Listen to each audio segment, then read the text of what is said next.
The radio service of the Liberia Broadcasting System. You're listening to ELBC Radio. My name is Vafle Kamara, and I'd like to welcome you to this special interview. And my guests for this special interview come from Cerath Development Organization.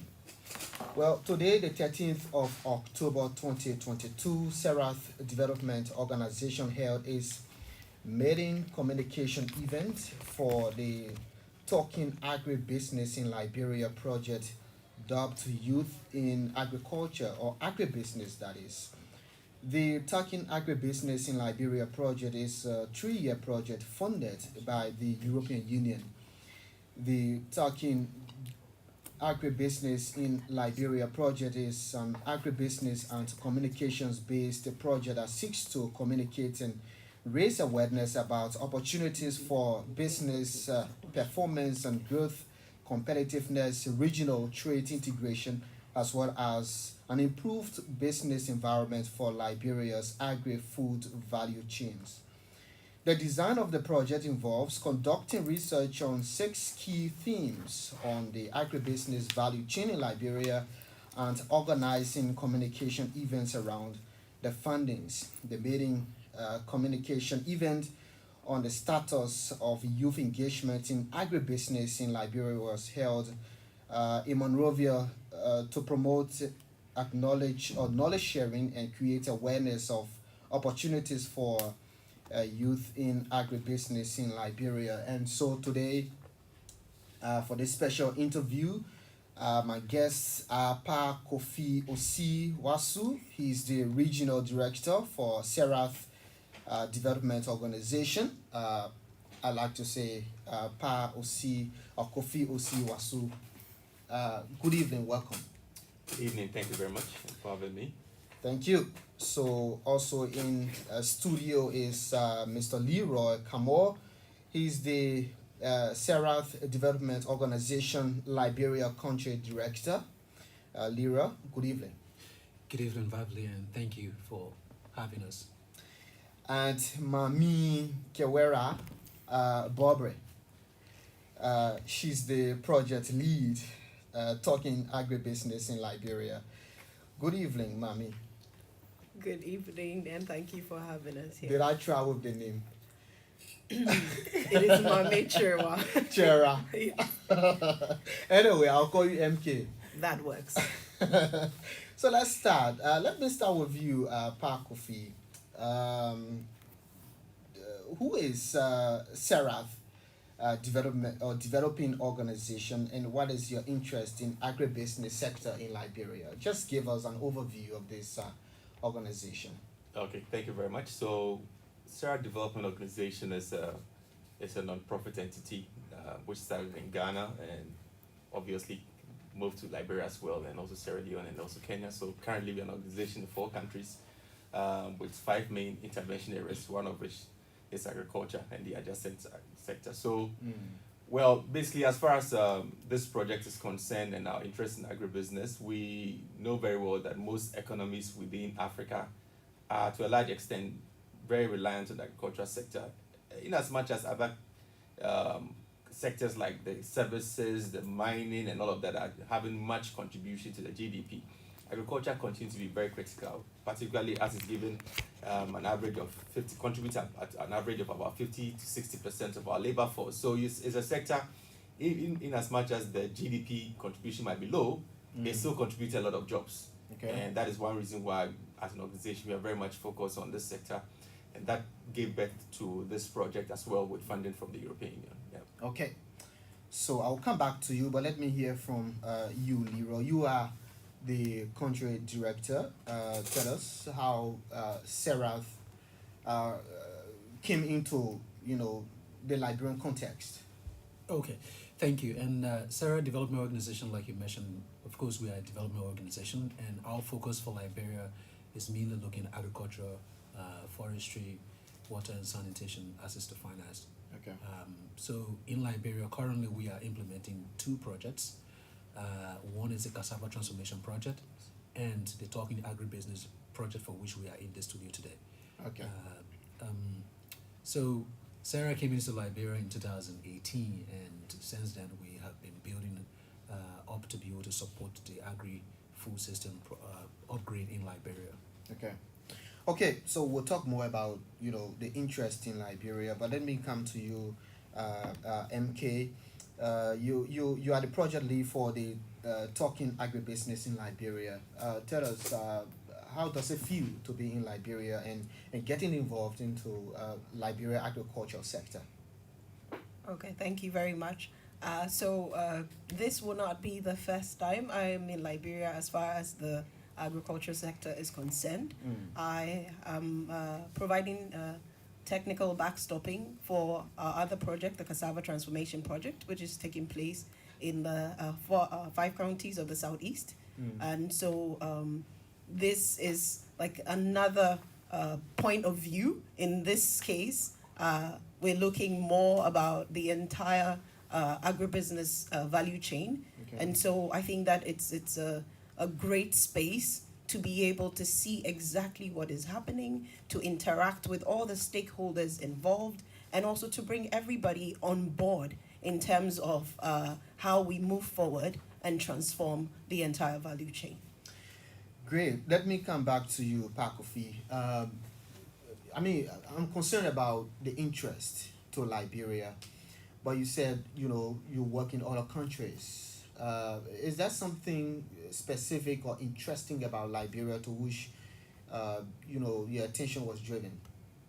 Well, I'll say that, personally, I have relatives. Let me just make this clear as well. Even though I'm Ghanaian, I have relatives who are Liberians. So let me be clear on that, because proud to the world, I had uncles who are here.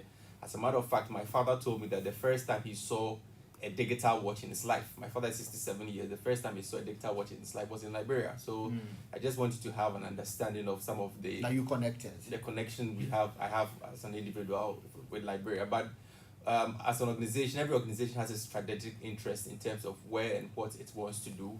Okay. And as far as we are concerned, Liberia continues to be a very strategic country within the West African sub-region as far as development is concerned. So fortunate that we were destroyed by the war, which has really impacted our systems. But here's the case: we have an opportunity now, as young people, including yourself and myself, to transform our country. And that is why, as an organization, when we expanded, Liberia became one of the key interests for us. Again, I must say that when I was in the university, when I was in my time in the university, most of the foreign students I interacted with were Liberians.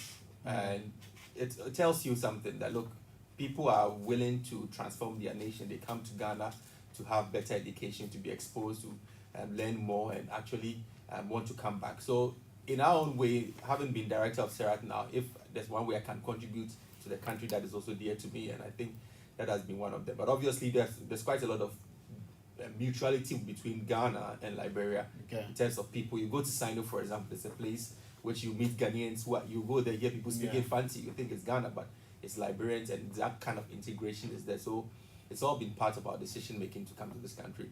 And as you mentioned, it's not this year, it's been as far back as 2018. Great. So in the simplest way, when we talk agribusiness, what are we talking about? For somebody, you mentioned Sino, for somebody who's in Sino, when you talk agribusiness, what is it? Let's make sense of that in the simplest way. Well, I think the term itself is self-explanatory. It's seeing agriculture as business, as simple as that. And not seeing agriculture as a way of life, but as business. And the thinking about agribusiness is not only about maybe people in a specific part of the value chain. It's the whole thing. It's about from the, like we call it, from the farm to the fork. Every actor that is involved, anybody presenting or providing a service, and someone who is also serving as a market actor. So you take a simple thing like, let's say, the cassava value chain. You would have people who are selling cartons, the cassava cartons. You have people who are providing farm service like transport. You have people who are selling equipment. You have people who are cultivating it. But oftentimes our minds often at the production level. We have people who are processing. Beyond processing, you have people who are marketing, retailing, others who take the core first sort of finished product to a different thing. So it's about saying that the whole agricultural value chain, every aspect or every facet of it, is an opportunity to do business. And that's how we see agriculture, and that's how we define agribusiness. Okay, so let me hear from you, Leroy. You want to add to that? Yes. So, like you mentioned, it's just everything else from the farm to the market. Okay. And one thing he didn't mention was the aspect around distribution as well. Okay. Some people, you don't have to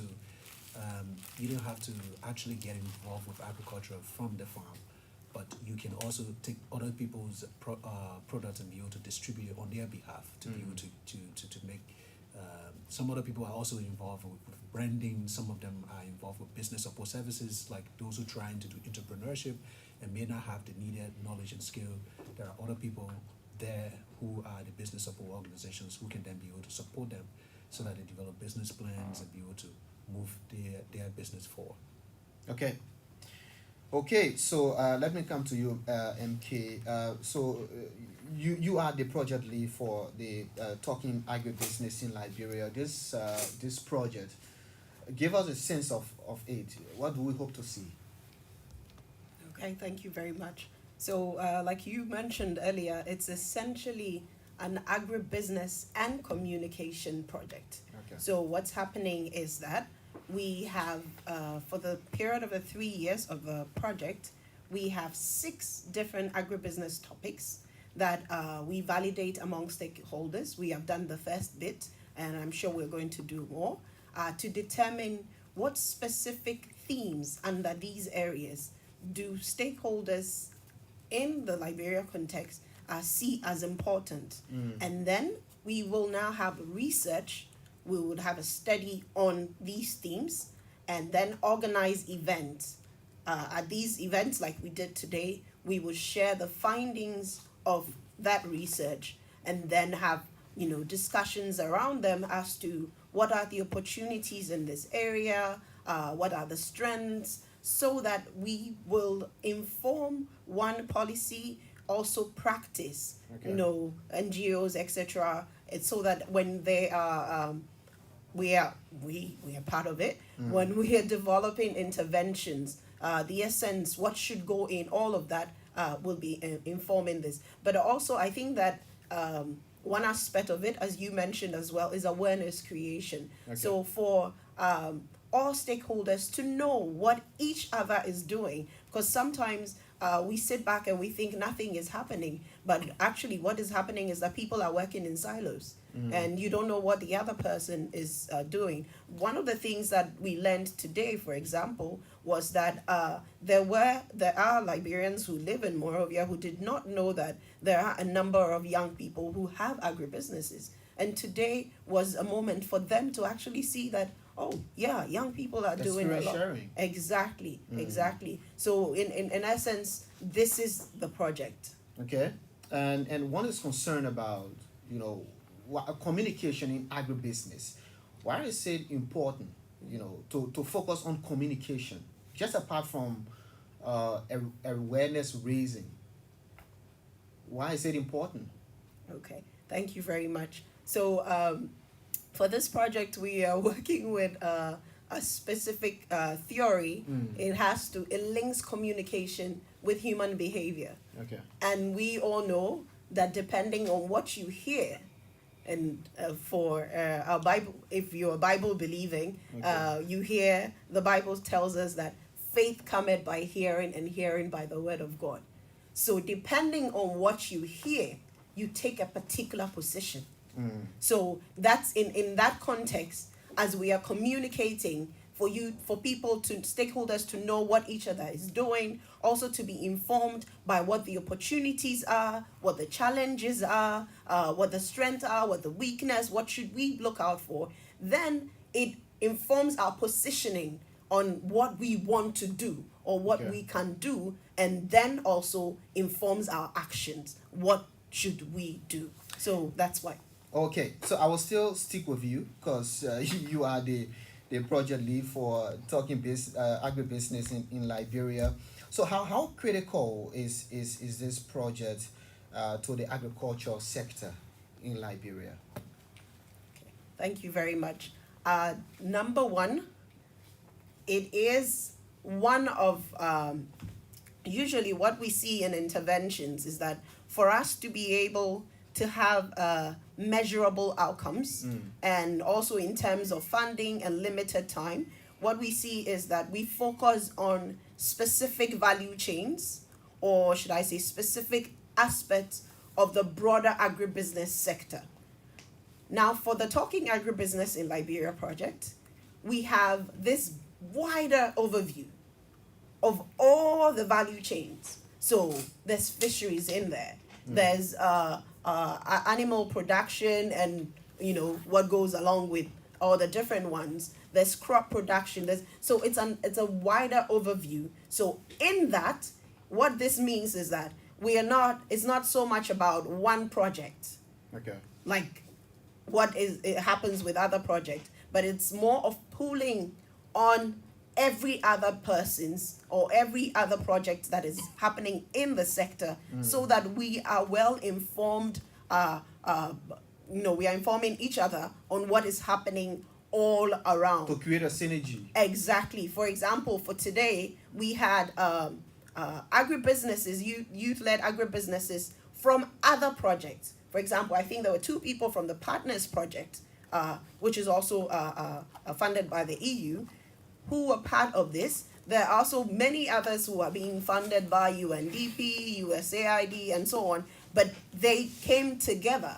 So now that's a very a vital part of it. So 1, it's all the entire value chain. 2, it's a platform for synergies, and so we see how we can complement each other rather than just go off in our silos and do different things. Okay, let me come to you, Leroy, since you are the country director. The Cerath Development Organization, Talking Agribusiness in Liberia project, you just conducted your first research on youth in agribusiness. Why did you decide to start the project engagement on that? Well, it is, as you may be aware, 65% of our population make up of youth, and UNICEF has communicated through their findings that 2 million of our young people below 18, and that means 2 decades from now, the leadership of this country is going to be in the hands of young people. So that means we will need to find the problems, the opportunities that exist when it comes to agribusiness, so that they can get involved, and as a result, they can become business leaders in the future that can be able to feed our country, and at the same time, be able to move our country forward. You mentioned something around research. Something around research is also very important, because we shouldn't just develop interventions based on things that we see on 1 or 2 occasions. There should be an analysis of things. There should proven. There should be proven data that you can use to be able to develop interventions, and not just the interventions alone, but also looking at the aspect around policy, around laws. So in a case where we come up with the current findings, we expect that each of us will pick our bit and pieces. For those of us in the development sector, those who are donors that want to be able to help Liberia food systems, they might be looking to see where they want to put their money. Also, those of us who may be developing interventions will look at these findings and be able to develop interventions that fit youth and be able to move them forward. So what does the research say about youth in agribusiness? Well, there are a number of things that they cover. The very first one, which is very important that catch my mind, is the fact that up to 67% of our young people want to be able to work in government. And that means we have to do a lot in that particular area to be able to get. So the interest is divided between the political and agribusiness or agriculture. Yes. So you see that, a great number of them want to be able to get into public service. Okay. And the truth is, we need these young people to get involved with agriculture. It's a worth-making thing, and it's really something that gives you the power to become a young person who shines better, and not just looking at seeing it to be something for poor or for people based in the rural areas. So those are some of the things. And like I was just mentioning to you, those of us who are responsible for policy making, this is about time that we look at these findings and then be able to design policies that fit youth. Those of us responsible for making laws, let us also be able to look at the findings and be able to develop laws that will be able to support young people. For example, maybe various government agencies or donors may just look at designing specific agribusiness support programs that look at youth and be able to encourage them so that they can be able to get involved. The government aspect, possibly, it will be great if they look at aspect around giving some of these agribusinesses possibly a tax break or making their registration available in all of the counties so that things can be able to move forward. They don't have to travel all the way to Monrovia to be able to get registration. For example, some businesses maybe in the southeast like Sino or Maryland, there is nowhere they can do registration unless they come to Monrovia to be able to do registration. So these are the kind of things, while we are thinking about youth, those are the things we need to think about. And to leave from the southeast and come here is almost like $200 for someone to be able to come here. And a young person who wants to start a farm or want to start business, just having 200 or 300, they can't even use it on a farm. They will just maybe try to spend it on registration, just on transportation alone. And the cost for registration itself is not part of that. So, and when you come to Monrovia, you need accommodation if you don't have family members. So all of these things, I think each of us need to pick our bit and pieces to be able to move the agribusiness sector forward. Okay, so Kofi, what drives young people's passion into agriculture? Well, this is a difficult question. I can't tell what drives young people's passion, but I think that young people are generally motivated by, well, I'm talking as if, well, let's all be clear, we are all young people here, so we shouldn't talk as if there are some young people or some people alien somewhere, but we are all young people. So the question is that, what drives my passion, what drives your passion? I think everybody's interest differs. In terms of communicating what drives young people, I think it's quite difficult, but there are a lot of factors. One thing I see is that people's thoughts and perception, their experiences, and lots like their interest, their aspiration, all of these things drives their passion, one way or the other. And to a large extent, in recent times, there's a lot of passion being driven by what people see on social media. So I think maybe your question is getting into what will drive young people's interest in agriculture or agribusiness. And obviously, I think it's one thing we need to do from this research. We've seen that there's a very poor or there's a very big gap or information deficit on what agriculture actually is and what the potential is. And that has been the issue for many young people until we actually give that information, until we define the opportunities. Yesterday, for example, I chanced on a document which was more like a booklet, but I don't know the name of the institution that developed, but was about the investment opportunities in Liberia. And one of them was agriculture and all of that, agriculture. Is it the National Investment Commission? Exactly, good. Yeah. The National Investment Commission. Yeah. The question I asked myself, that this book is here, but the point is that I am privileged to have a copy, but what about many people out there, the young guy who has $2,000 who wants to start a business?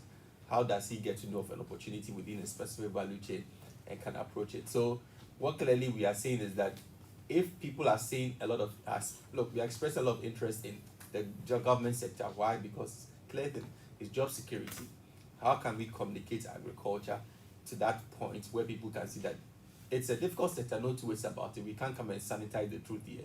It's a difficult sector, but it's also a sector with significant potential, because ultimately we can't all be in government sector. Government's role is simple, is to give an enabling environment. It's supposed to be a regulator. Some of us will have to be investors. Some of us will have to be people acting on the ground. We can't all be in the face of being regulators and creating an enabling environment. For who? That's the question. And to increase entrepreneurship. Exactly. Now, I mean, let's come back to the research. I mean, anybody can answer this. What were the key findings from the research conducted? MK, you want to try? Yes.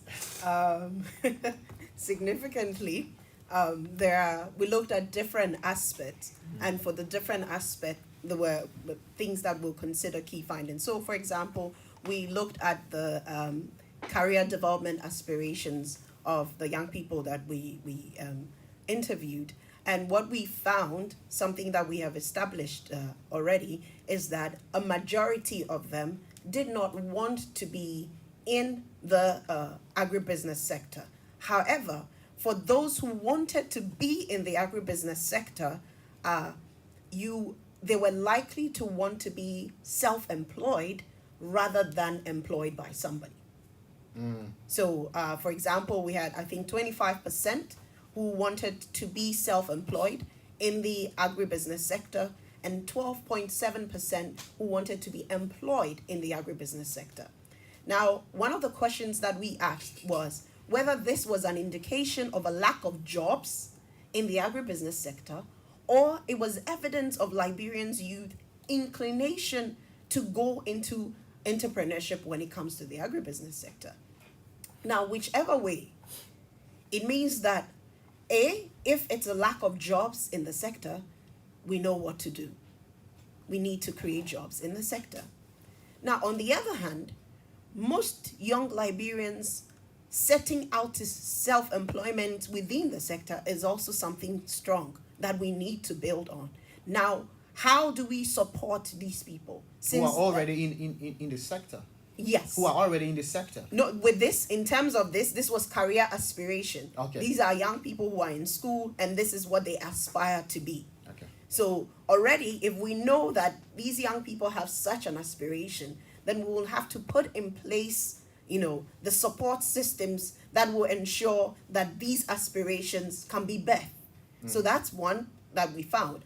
Another, when it comes to interest, also something that we have established is where do they want to work, and this is how we get more than, I think, 52%, more than half of them saying, we want to work for the government, right? And then it's the public sector. Yes. Why? Public sector. Why? And that is what the question is. Again, like Pa said, job security could be the issue. But job security in our discussions, is more of self-employment. Well, that's how you see it, but perhaps young people see that somebody gets do a 9 to 4 at end of month, they get their money. 9 to 4 end of month, they get their money. Now, if you're self-employed, a lot of things are happening. You have to decide. Like one of the agribusinesses we youth leaders we spoke to today, who was also on the panel, was telling us how her packaging comes all the way from China. Because there's the packaging, the type of packaging that she wants cannot be found here in Liberia. You mean a brand? No, in terms of it, she's a cassava chips producer. Okay. Like she processes, and Okay. in terms of the standard of packaging Okay. that is needed, it comes all the way from China. And here is the case: it takes a while before it comes. And whilst this is not here, and the market needs her products, what's happening? She's thinking about, how What to this do. goes. She doesn't have to, think about it. It's not a matter of just get up, go to work, end of month, you have your money. There's so much happening So around. the challenge is enormous. Exactly. Comparative to get up in the morning, go 9 o'clock, push some paper,